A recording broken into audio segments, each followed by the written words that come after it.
Bonjour et bienvenue en direct du Club de l'Ours à l'hippodrome Lyon-Paris avec Alexandre Schmitt, président de la FNAIM du Rhône, comme invité aujourd'hui. Bonjour. Bonjour. Intervention sur le thème 2019, baisse de la croissance ou ralentissement de la hausse. Je voudrais vous poser comme première question, on a longtemps dit que Lyon était une ville raisonnable en termes d'immobilier. Ça a peut-être été vrai pendant longtemps. Le fait est qu'elle s'est bien rattrapée depuis quand même.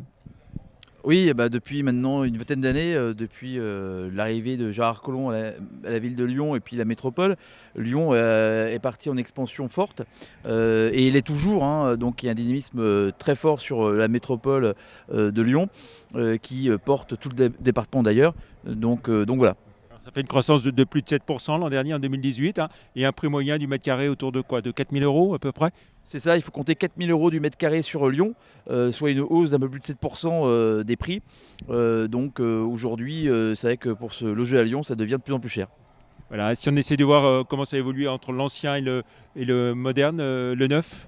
Alors, je dirais la croissance entre le neuf et l'existant, quoi qu'il arrive, reste en décalé, hein. On a des prix qui sont bien plus élevés dans le neuf aujourd'hui, mais le neuf est aussi plus ou moins porté et vice-versa par le marché de l'existant, parce qu'aujourd'hui, les clients qui veulent acheter en neuf sont déjà logés dans un appartement ou une maison et souhaitent changer. Donc, s'ils ne trouvent pas, ils ne changent pas.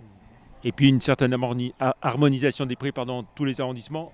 Le 8 et le 9 peut-être encore un peu en dessous, mais globalement, les prix se rapprochent un peu dans tous les arrondissements.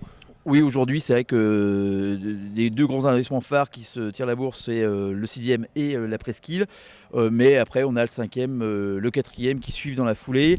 Les arrondissements un peu plus éloignés sont effectivement le neuvième, huitième qui sont en progression constante mais plus faible parce que c'est en cours de rénovation tout simplement.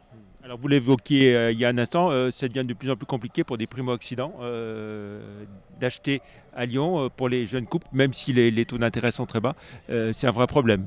Tout à fait. Aujourd'hui, c'est vrai qu'on parle beaucoup de taux d'intérêt bas, mais les prix augmentants, la surface achetable diminue automatiquement. Aujourd'hui, on perd environ 4 mètres carrés sur un appartement, ce qui fait que les primo-accédants ont beaucoup plus de mal à se loger aujourd'hui sur Lyon, même si on y arrive encore. Après, c'est aussi des choix personnels de savoir où on veut habiter et comment on veut habiter. Voilà. Et puis un phénomène qui inquiète aussi, le phénomène Airbnb, qui prend de plus en plus d'importance et de place, à Lyon aussi, comme dans toutes les grandes villes. Alors aujourd'hui, Airbnb est présent. La métropole de Lyon a aussi beaucoup réglementé à ce niveau-là pour en limiter les effets, hein, comme ce qu'on peut connaître à Paris où on a une désertification du centre-ville. Aujourd'hui, on a un petit peu moins cette problématique-là à Lyon. On a cette chance-là d'avoir pour l'instant un effet Airbnb qui est sans commune mesure à Paris. Merci beaucoup Alexandre Schmitt, vous étiez donc l'invité du Club de l'Ours aujourd'hui. Rendez-vous le jeudi 28 mars pour prochain Club de l'Ours en direct donc de l'hippodrome Lyon-Paris. Merci, au revoir.